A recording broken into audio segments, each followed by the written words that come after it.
Prantik. How are you today? Hey Gaurav, I'm good. Good fun Friday here, and thank you so much for having me on this conversation. I was remembering our chats in Delhi and multiple calls, but yeah, good to do this in a proper structured session. Thank you so much for taking out the time. I know it's Friday, 6 o'clock in Singapore, and let's dive into it. But thank you, Prantik. Thanks for taking out the time for the topic today, which is all about community and connecting the dots, right? And I know I've known you for some time now. You've been helping us in our business, advising us. You are really known for connecting the dots yourself, and that's what we are discussing today. So tell me something. Why did you get and what is the love for building community and connecting the dots? Why did you get into this? Yeah, great question to kickstart. For me, I guess it starts from an intrinsic nature and desire to fundamentally meet people, learn about their journeys, learn about their challenges, and see if there's something I can learn and also do to help. I think that's the intrinsic part of it. On the outside, I think I myself have been a beneficiary of different communities, be it my cricket community, my let's say the community at Thai that now I'm part of, or any other business or social community. Even, for example, during COVID, we saw various communities come together to do good at scale. So having been a beneficiary as well as, having having that intrinsic nature to meet and learn from people, that's where it sort of comes naturally and I see the value. And as you rightly said, I have sort of also realized over time that I think I'm good at and I enjoy connecting dots. And the dots could be ideas, people, business opportunities, sometimes helping people with their job hunt, M&A opportunities. The dots could be whatever. Or sometimes it could just be a good conversation over coffee and beer, right? So, and I really genuinely believe that that's how society or humanity progresses. I think it's a very innate human desire to exchange ideas, values, and that was only possible or gets accelerated when you're sort of doing it at scale through a community. No, that's great. Now, tell me something. For you, it comes naturally, right? But there could be people who are really striving hard to do that, and it's very difficult for them to make a structure out of it. But I think it's a very important aspect to be successful as an entrepreneur, or even if you're in the corporate life. So, in your viewpoint, for someone who doesn't come naturally to them, what is a structure that one can follow if they need to have a community mindset, if they need to be out there, if they need to connect their own dots, or for someone else, like what is a structure to follow? Yeah, before the structure, I think for any such task or anything that perhaps may not come naturally, I sort of always, this could be the task could be sales, the task could be product development, whatever. I sort of encourage people to sort of start with what is their personal vested interest or their why, a bit like what Simon Sinek talks about, start with the why. For me, that why, the only thing that I add addition to that is there must be a connection, ideally an emotional connection and a selfish connection that I always like to ask myself, like, what's in it for me? Because not from a lens of being selfish, but I think if there is an innate connection, innate value or benefit you are deriving, tangible or intangible, there is a incentive and there's a likelihood that you will continue doing it over time. So once I have that incentive and that why clear, you are right about the structure and the process. In fact, I've learned this from my close friend and business partner, Rachit. For example, he's an introvert. I think community or sales, the way we sort of think about it, does not come very naturally to him. But what I have seen him, and I have asked him often, how did he eventually, as a CEO of that company, Happy Marketer that we run, how did he do it? So he said, firstly, he did two things. He sort of told himself that, look, he, the CEO, and he, the individual, are two different things because the CEO has a job to be done. So he sort of said, look, if I'm playing the role of a CEO, it cannot only be about my natural strengths or inclination. There is a job to be done. Now, once you separate that, your mindset is different, that I am here to do a job. And he's a very process oriented guy. So he would literally take what to me may come naturally in this case, he would break it down into 18 steps that, here's the first message to be sent. Here's the LinkedIn group to be created. Here is a article I need to publish. Here is having a EA or a secretary to sort of schedule the meeting, setting some buffer time if meetings get cancelled, right? Stuff that I would find very funny because, as co-founders and friends, we used to exchange notes. Like I tell him on the reverse that if I had to make it a process, I don't think I would enjoy it and I don't think I can do it. But I respect the fact that for him, when it doesn't come naturally, he's broken it like a SOP.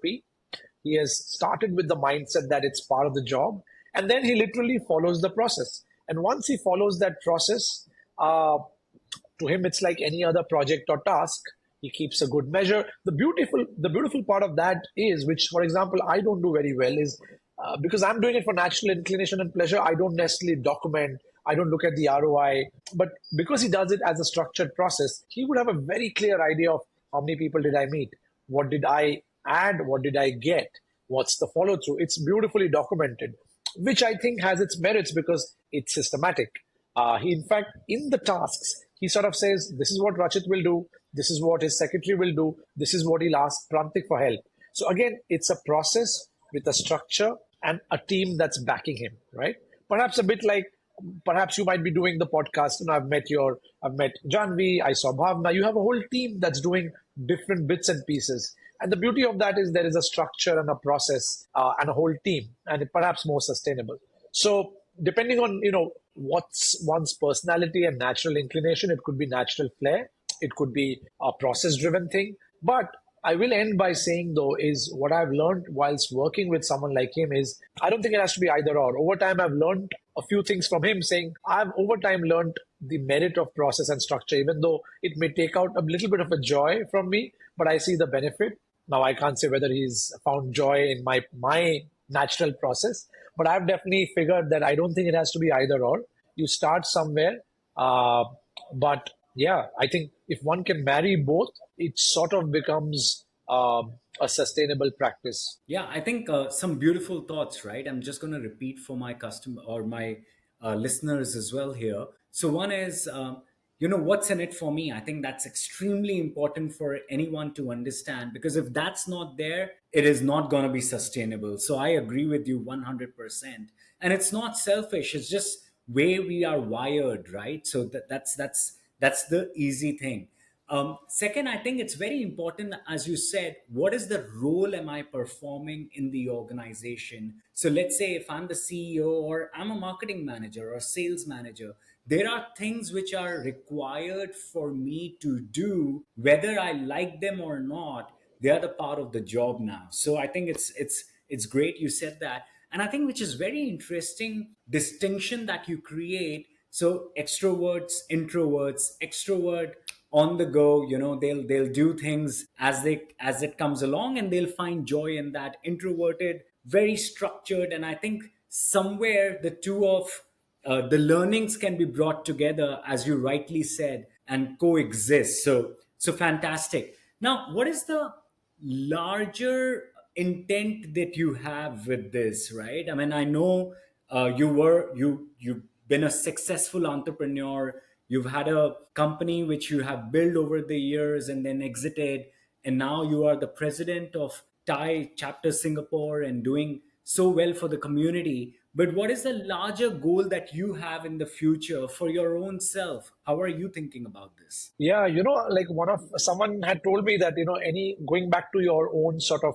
what's that why, personal why. And, he had a very simplistic model that, someone's either doing it for fun, someone is doing it for funds, which is money, or someone is maybe doing it for fame, right? And whilst it's simplistic, I think I relate to it, right? And to me, and I think and I think you said it beautifully, that it is not about selfish motive, but it's just important to know what drives someone, all right? So if you read Daniel Pink's Drive, in fact, yesterday he had a beautiful post about he's combined two studies about why do people do certain things, why do successful people do certain things certain way, what drives them, right? It's a beautiful piece of research, and I sort of relate to literature that I sort of read around this. And connecting it to your question, for me, I will not lie that I sort of definitely enjoy the spotlight, right? Which means, did I sort of envision becoming the president of the Thai chapter when I joined Thai in 2019? No. But did I do certain things with the viewpoint that this will give me a spotlight, a stage to build my personal brand? Yes. So I think I'm very much for process and input factors in the OKR part of it. I think I worry less, or I definitely don't think too long term. Also, because there are too many variables outside of an individual's control. But I think on a daily basis, if I do a particular process, if I do a particular, I focus on a particular OKR or input factor, if that gives me the fame, fun, fortune that my friend Taru sort of spoke about, yeah, I think that's my sort of mantra. Eventually, long term goal, I definitely enjoy what I'm doing at TIE. I sort of feel that there could be the next logical step could be at the TIE Global. You probably have a bigger surface area to have an impact. So it could be something to do with sports, whether it's sports administration, whether it's a sports fund, I do not know. But the bigger picture why to me is I would use the word ambitiously of can I have or can I make a contribution to the world or can I make an impact to society? And I don't mean it in an altruistic sense. And I'm quite open about it because I think I do definitely enjoy the fund or the fortune part of it as well. But I think to me it's a combination of all the three F's: the fortune, fame and fun. But I think if all of that leads to a bigger impact to people in my community, be it entrepreneurs, be it in social enterprise, be it in sports, these are typically three sort of verticals that are close to my heart. I think that gives me a lot of joy at the end of the day. So, in Daniel Pink's post, if you find that, he says one of the things that drives people is daily progress, right? So he says it doesn't matter the end outcome, but every day, if you can write down at the end of the day, or at least ruminate and think, what are two, three things that I learned? What is a little progress that I made? And it's a beautiful detailed piece of research across countries, across ethnicities, across industries that even a minute progress every day just helps you wake up a little more motivated tomorrow. And that's what compounds over time. So for me, all those three F's with the broader canvas that hopefully all of this compounds and leads me to a particular stage where I could have a bigger impact. And in return, if all those three F's improve or there is an improvement in magnitude in that, I think that's what I'm sort of looking forward. Yeah, no, I absolutely agree and love it. Like how unabashedly you talk about you love the spotlight, and I love you for that because I think it's so important for being honest, just being candid, right? And I think the all the good things that follow because you're candid. So kudos to you, Prantik. Keep the good work on. Now, Thank you. getting back to that three things that you said, which are so important, right? All entrepreneurship, social enterprise, and sports, and how community building can really help. It goes back to, I have two boys, 10 and 8, and they love football, right? And I was having a conversation with them, and we were watching a match which was coming out of a league. And one thing they asked is like, we are so many of us in India, over a billion people. Why can't we have a team where we can represent in world football? Why can't we do it? So I think it's people like yourself who will come forward and bring about that change because of the power of community, understanding of entrepreneurship, business, and then diving deep into where the talent is and bring that out because of your passion of sports as well. So I think you are kind of connecting the dots right now. I hope it will lead on to something really beautiful over the period of time. Just wanted to kind of state it out there. No, thank you. And I think elements like sport, by definition, are community driven, right?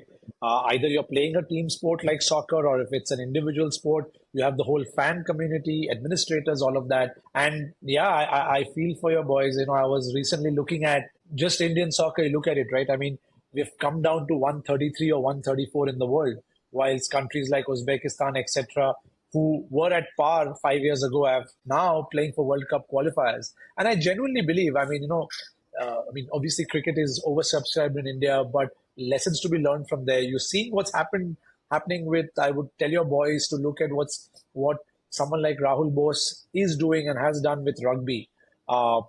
Today, it's a grassroots sports, but he's brought it to the mainframe. We launched Rugby Premier League. Again, it may take 10 years, 20 years, but I think what he's doing with the broader sports community uh, is paying dividends. And I hope in Indian soccer we see better days. Absolutely. Now let me go back to Thai, just for our audience. What is Thai? What do they stand for? What are you guys doing with Thai? What is the community really helping that? Maybe spend some time and talk about that to our audience a bit. Absolutely. This is second nature to me now because it's been 6 years in Thai, 2 years as the president of the organization, part of my daily pitch. I just sort of zoom back to 92. So to really understand Thai, in 92, five Indian men in the US set up, this is, imagine 92 pre-social media, where communities were only physical. Five of these visionary men started Thai. Back then, Thai had a full form, the Indus entrepreneur. Indus referring to South Asian immigrant founders who were entering US. This is the era of Wipros and Infosys who were already there. They were trying to scale up, and many new age internet entrepreneurs who were entering Silicon Valley. In fact, one of those five people, all five have gone on to do massive things.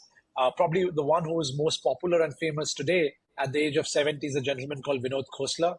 Today is known for Khosla Ventures, but he's the man who started Sun Microsystems. I think all of us who probably did anything to do with computer engineering learned Java. That's where Java came from. Someone like Vinod was one of the five. You had Desh Deshpande, who today runs the MIT Deshpande Foundation. Anval Rekhi, very, very active. I recently met him during the Thai charter member retreat in Estonia at 76, 77. Very active and passionate about all things entrepreneurship.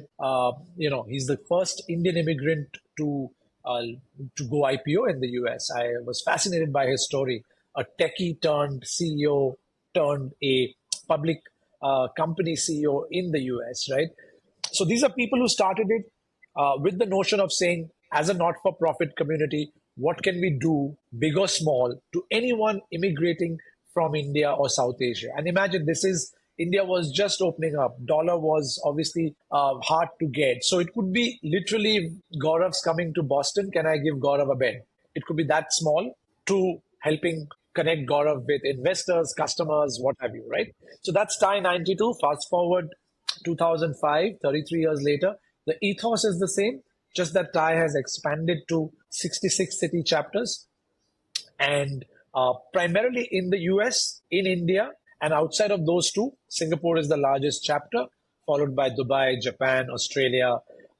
That's where the chapters are, right? We have about 15,000 members globally. And ties, especially outside of India, it's not just only for Indus or Indian. Like in Singapore, it's been 24 years. And it's a federated model where there's Thai global, but each of the city chapters, their objective is to help the local or the regional entrepreneurs, right? So it's a not-for-profit, global, federated organization across 66 cities with 15,000 members. And who are these members? Broadly, there are two categories of members in our community. You have what's called charter members and you have founder members. The theory is the charter members are defined as net givers, people who are interested or are in a position to be net givers of time, ideas, feedback, money. And founder members, not that they can't give back, but they are net takers at this juncture because they are just beginning their founder journey. So they are net recipients in my book, all right? And it's nothing to do with age or seniority. It's to do with just stage of life, right? And the charter members are of three kinds, either serial or exited entrepreneurs. People have gone through the entrepreneur cycle. So someone like yourself, investors, angel, VC, PE, family offices, people with access to capital and investment experience, and corporate CXOs, maybe CTOs of Google, Microsoft, Facebook. And the idea is it's beautifully designed because if you think of these three categories of charter members, tomorrow if a new founder comes into the community, suddenly he or she has access to an entire ecosystem. Literally, as we speak, I just met someone today, a lady called Anuradha who runs a digital agency in India. She's moved to Singapore 3 weeks. Now, let's say I invite her to Thai. She could meet 165 people potentially who are our charter members, equally split in these three halves. So she could meet peers as entrepreneurs. potential investors, or corporate folks who could be partners or customers. So now, if I summarize that to your question of what's our right to exist, what do we do? In my book, as a not for profit, we're all volunteers to pay it forward by giving back, to play the role of a catalyst. Because I believe a founder, like whether it's you, me, or Anuradha, we can all do things by ourselves. But to your point of community, I think the community of Thai, the role is to play the role of a catalyst to accelerate your, mine, Anuradha's journey, or either by providing access to technology, people, capital, ideas, customers, partners, or sometimes I realize by just being a sounding board and preventing people from making expensive mistakes. Because if I can do that, hopefully someone's learning curve is shortened. So that's really what TIE is, And in terms of activities, there are two broad streams. Every community or every chapter, TIE chapter, runs their monthly networking events, inspirational talks, etc., which is wonderful. It's a social glue to get people together. But what I'm a big fan of is some of the programs like Thai Women. It's a global women startup pitch competition, simply because in 2025, only 2 to 3% of global venture funding goes to women-led startups. It's pretty pathetic, if I must say. There's a Thai youth entrepreneurship program to sort of catch them early and expose high school kids or university kids around entrepreneurship. You were telling me about one of your new businesses that, in our modern world, the reality is there is no safe career or job for 30, 50, 40 years, like maybe in our parents' age. Everyone's an entrepreneur or entrepreneur. So how do you enable them and teach them those skills? We've just launched an industry accelerator under a program called Thai Elevate in partnership with HP, simply with the goal of saying in Thai Singapore, one of our core mantras is internationalization of tech startups. So by partnering with a market leader like HP, we could bundle some of these AI products with HP's laptops, printers, mainframes to, again, quicken their internationalization journey. Hopefully that gives you a little bit of history, geography, and background about Thai, what we do, why do we exist. Bottom line, I think the two key words are a very warm community of people who are just there to listen and help and to play the role of a catalyst. That's great. And, with all you said, I'm going to talk about my own personal experience, right? I've been associated with Thai now for about 15 years. I've been a member of it. I think that just reminds me, this whole 5 minute talk that you said, that reminds me I want to go back and see if how can I give back now. So we'll talk about that some other time. And that reminds me, I met your brother in Thai Delhi at an event. And Yes. as you know, it was so coincidental. I didn't know he was your brother. I was in the Right. panel. He asked a question. And then suddenly he's like, hey, you know what? My brother runs a digital thing and this thing called Job. And, it's beautiful. Again, connecting dots, right? Right. Which was fabulous. Yeah. Absolutely. And, I've made some great friends for life, and people. And it's so important that, when in business, you're going from one stage to another, and somebody is already 3 steps ahead, somebody is 2 steps behind. So if you can go back to people and tell what are those 3 steps ahead and what are the mistakes that I can make, those could be expensive mistakes that you can save yourself from, right? So I think there are many things that you can learn from it. But I'll tell you my own personal experience. 2011, I used to travel to the US quite a bit, and Thai got me my first few customers for the first business that I started in 2008, Saffron Tech, because I was very active with Thai New York and Thai San Fran at that point of time, or Thai California. And, used to attend a lot of those events there.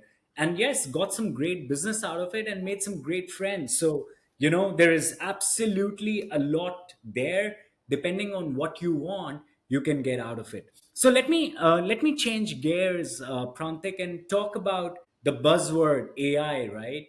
The disruption it's causing. What do you think, in the whole community world and the whole, world where these Thai, started in 1990s, when things were difficult. Today things are difficult, but in a very different way they are difficult.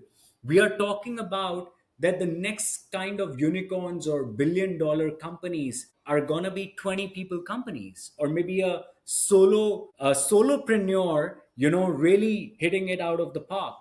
So we're talking going small, yet making it extremely big. So this whole way of community, do you think it's going to be dead? It's the end of life for it, at least in the business sense? Or do you think there is a life, in the whole AI world for a community, at least for the business people or for the entrepreneurs? Yeah, it's a very thought-provoking question, and we do think about this in Thai. Again, I think a lot of these things will unravel in the next few years as most things evolve. My position right now is, I think the element of community is very innate to humanity. And I think there are certain uh, aspects of life, especially I think in the age of AI, what I would back is when I talk to any entrepreneur, any person, I say, look, two things that will remain true to our core and probably will become even bigger strengths is community, humanity, and creativity. Because I think I'm not saying that you can't replace it. I'm sure digital technology, whether it's WhatsApp groups, whether it's Zoom groups. I think especially what we saw during COVID, technology can definitely connect us in terms of people. But I think the warmth of conversation, the warmth of spending time, be it in conversation or in silence, exchanging notes, connecting with peers, or even human habits of, even if I become a solopreneur, a unicorn, there's an innate human desire to show off, right? So there are certain elements of humanity which I think will lend itself very well to the communities prospering. Now the format may change. 10 years ago, did we know what was WhatsApp group? Nope.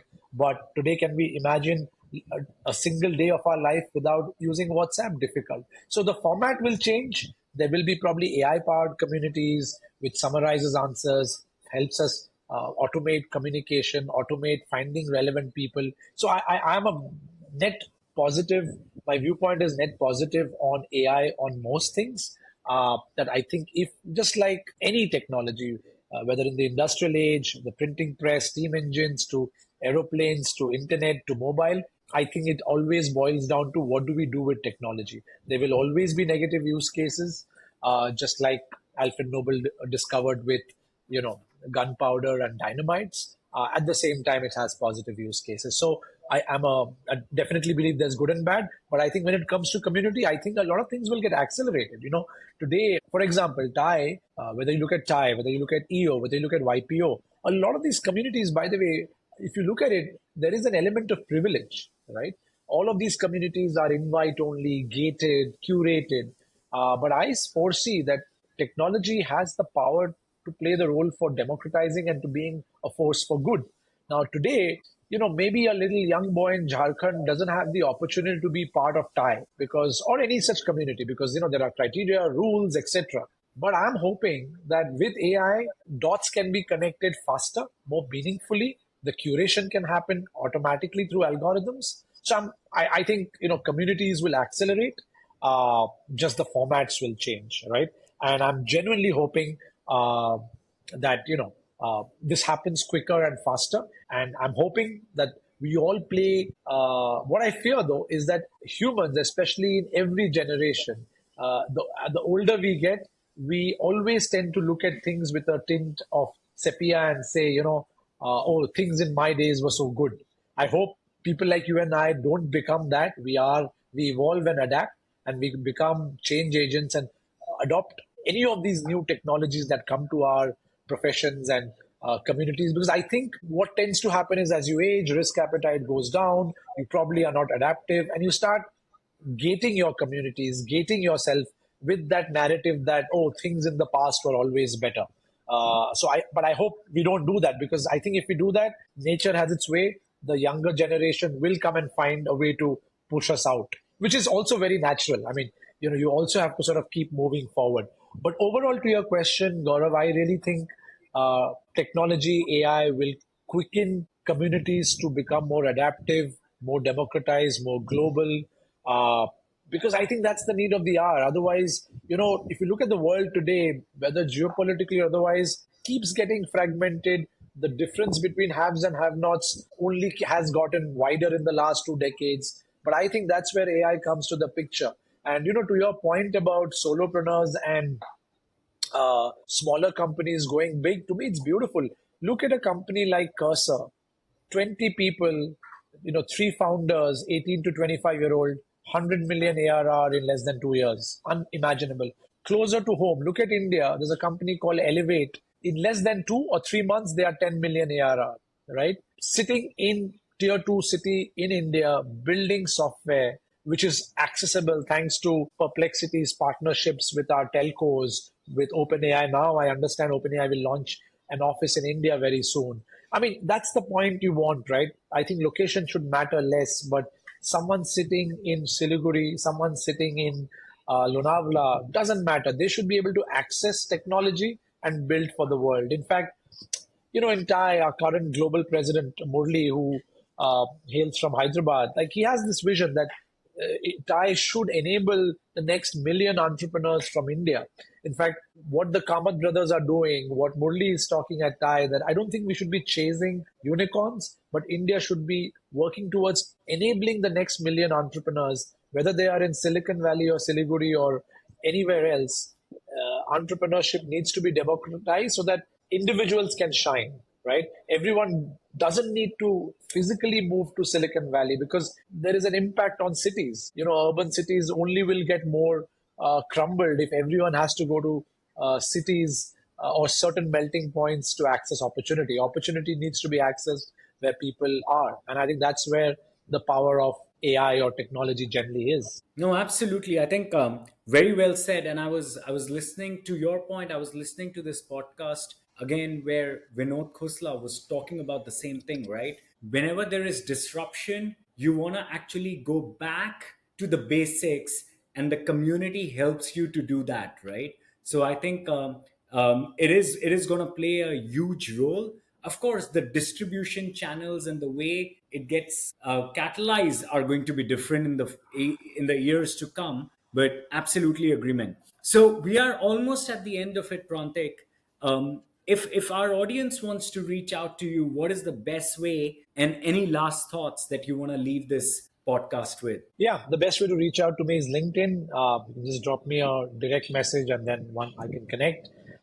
Prantik Mazumdar on LinkedIn. And yeah, we'll be very happy to connect with anyone who's listening and wants to exchange notes. Or if anyone's coming to Singapore, even better, happy to meet in person. My last thoughts are, again, firstly, thank you so much for building this podcast platform. I think it's very unique where there are a lot of podcasts which talks about technology funding, all of that, but I think what you're doing about people, about community, I think that's massive. Because as much as I speak about AI technology, etc., I think, like I was alluding to earlier, I think there are also concerns about the fact that what happens to entry level jobs. Will college degrees really matter when our kids grow up?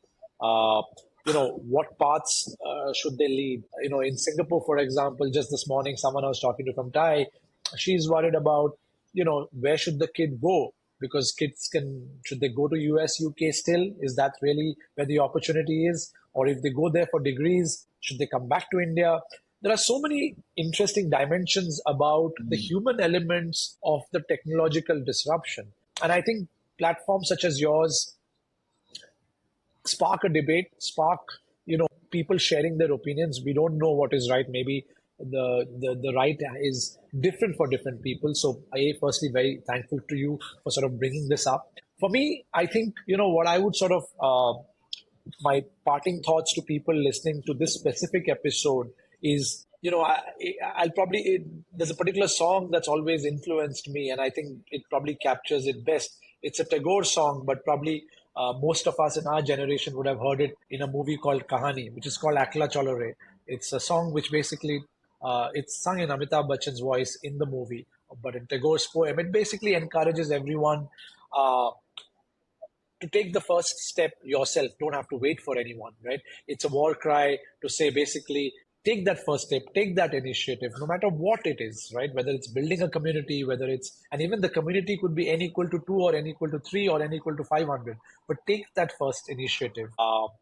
And I think that's a mantra I live by, that, sometimes many of us wait for things to happen. Sometimes many of us want an opportunity to present to ourselves. But I think what I've learned is uh, it's a combination of that song and combination of Steve Jobs' famous speech at Stanford about connecting dots. I really think we should listen to our inner voice, take those first few steps without thinking too much. Eventually, I think the dots to connect. It's a bit like what you're doing. You've created so many businesses. It gives you joy. You're finding opportunities. You're doing what your heart says or your conviction says is right. Eventually, all our stories are different and the dots will connect in our lives. So, when it comes to community, when it comes to taking initiative, I sort of would urge people to sort of just follow your heart, take that first step, do it alone. And very often, like what that song talks about, the right people will find a way, will follow you, or will join you in your movement. So, yeah, remember those the three F's: fame, fun, fortune. I think if those are your drivers, be honest about it. Let that drive you. Be honest, be transparent and open, and yeah, just keep sowing those seeds and putting those dots. Worry less about the outcome and of what that will really mean for you. The dots will connect. No, that's just beautifully said, Prantik. Thanks again for your time. I'm sure there are some great nuggets for our audience to like take away, implement and kind of take that journey forward. So that's what we are all about. This podcast is all about joy, and joy of performing doesn't always come with an outcome. It also comes with the journey that you are taking. And sometimes, as you rightly said, the small little benefit that you get out of your job day to day is super important than just thinking about the last piece of outcome that you're thinking about. So thank you, Prantik, and hopefully, we'll be catching up soon in some other episode in a couple of years and talking about how the community has built up with AI. I think that will be a good repeat for it. Thank you. Yeah, Take care. spot on. Thanks a lot, Gaurav. All the best.